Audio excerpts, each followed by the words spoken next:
360 детей со всех районов республики собрал Дом Москвы в Руздраме. Ребятам вручили билеты на спектакль «Снежная королева» и раздали сладкие подарки от правительства Москвы. Как и обычно, ежегодно Дом Москвы заказывает подарки именно в Москве, и это именно московский подарок. Мы хотим, чтобы у детей осталось самое замечательное, самое положительное впечатление об этом празднике, поэтому конфеты самые лучшие. Также в фойе театра открылась выставка детского рисунка «Москва в сердце каждого». Возможно, эти работы победителей конкурса вдохновят на участие в подобных мероприятиях и абхазских ребят. Тем более, что такие конкурсы проводятся регулярно, и участвовать в них может каждый. В рамках празднования сегодняшнего мероприятия мы также предоставляем для просмотра выставку международного конкурса «Москва в сердце каждого».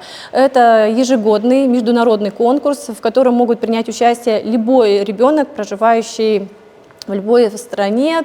То есть приглашаем к участию. Всю подробную информацию можно найти в телеграм-канале Дома Москвы. Более 10 лет каждый год в преддверии Нового года Дом Москвы дарит детям праздник. В этот раз совместно с труппой Руздрама. По словам актрисы Марины Сеченава, играть для детей – особая ответственность. Больше музыки, больше естественности. Доносить текст до ребят более, наверное, громче, членораздельнее, чтобы слова были понятны.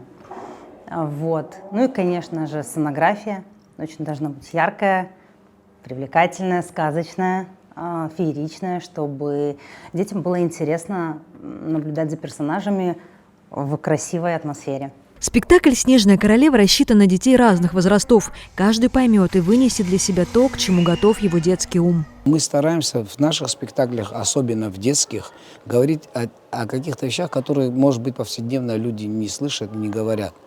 О совести, о доброте, о взаимопомощи. Ну, какие-то вот такие ценные, необходимые для любого человека вещи, которые должны быть настолько в крови. Мы пытаемся вот эти зерна разбрасывать, да, как бы вот, и желательно, чтобы эти почвы, куда мы бросаем эти зерна, чтобы они там взрастали.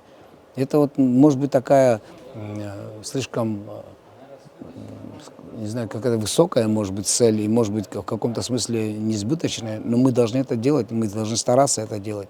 Если хоть кто-то с сегодняшнего спектакля заберет какую-то ценную вот эту мысль, которую мы там как бы закладывали, но это не мы закладываем, это умные люди закладывают, мы транслируем. В данном случае это Ганс Христиан Андерсен, Шварц, который написал эту пьесу, которую мы уже там, конечно, адаптировали для нашей сцены. И бесполезных вещей мы стараемся здесь не делать. У нас не развлечение ради развлечения. Все-таки мы несем какой-то смысл, мы транслируем какой-то смысл. Мы сами в это верим и хотим поделиться своей верой с теми, кто к нам приходит. После спектакля дети обменивались не только впечатлениями, но и поздравлениями. Поздравляю всех с наступающим Новым годом, желаю всем счастья, здоровья, чтобы в следующем году у всех сбылись все мечты, которые они хотят.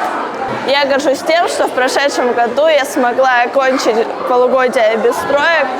И вообще, что это полугодие прошло хорошо и было много хороших воспоминаний. В 2026 году я буду очень сильно трудиться в школе и готовиться к экзаменам. Думаю, это очень самое страшное, что может случиться в следующем году. Поэтому желаю себе и таким, как я, сдающим экзамены удачи, чтобы, главное, не переживать, мы все сможем. Ацая хубабаду, или саксурабаду, асусуксаданава, азнапасынава. Мы что бзела ложила, чаны бзела отгелыку, а женяла и перо. С Новым годом, с новым счастьем.